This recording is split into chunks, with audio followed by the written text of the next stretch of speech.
I'm at Burton Waters, a 15-acre unique marina development just 2 miles from the city of Lincoln. My name is Jill Harvey, and today I'll be presenting session 3 of 5 on business diversification in the visitor economy sector. So in this session, we're going to be looking at concentric diversification. We'll look at what it is, I'll go through some examples, and we'll look at the pros and cons.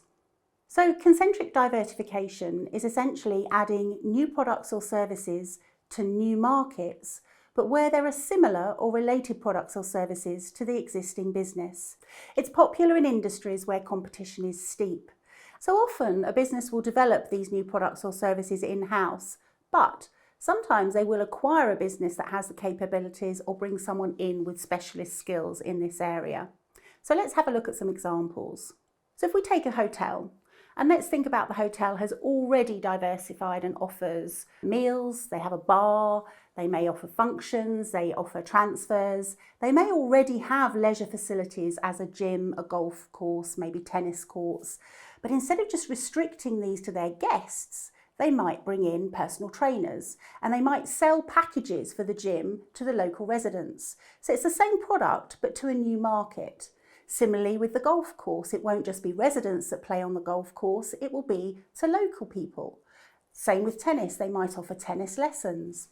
They might go one step further and think, well, we provide food anyway, what about offering a takeaway service? And I know a lot of hotels did this during the pandemic. They might offer cookery classes. If they've got a particularly renowned chef, then cookery classes are another way of diversifying to a new market. It's something they already do, but to a new market.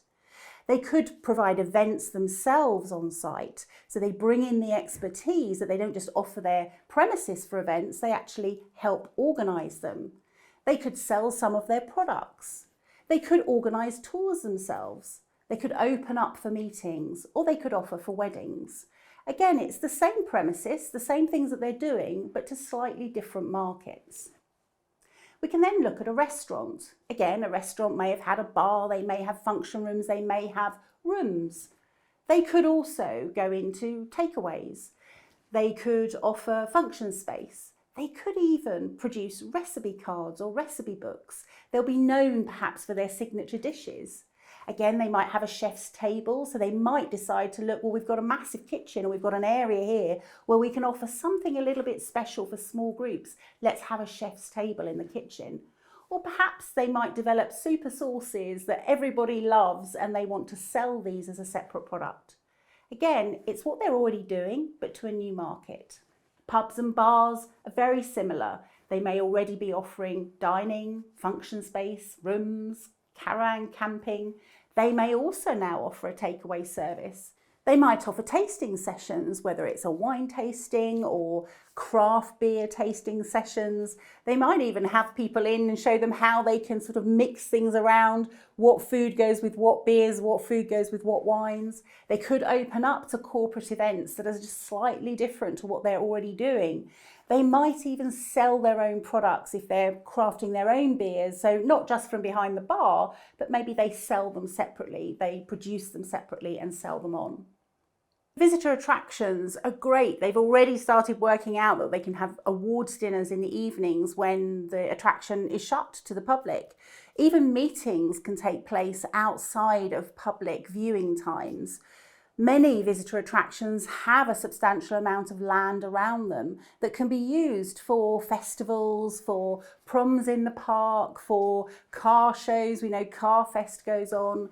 So again, have to think about what you might have that you could use as you have it now, but for a different market. And even event organisers that were normally logistics planners, so they would do all of the planning for an event, can merge into maybe production, maybe the filming, maybe venue sourcing. Maybe it's not even just about the events, maybe it's about gifts for reward and recognition. So again, think about the new market for something that you already do.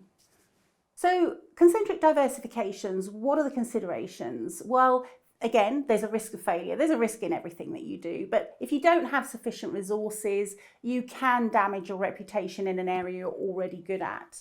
But on the upside, it does help a business develop and set themselves apart from competition.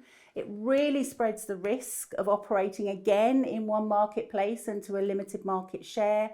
And I think the most important thing is it creates economies of scale and scope.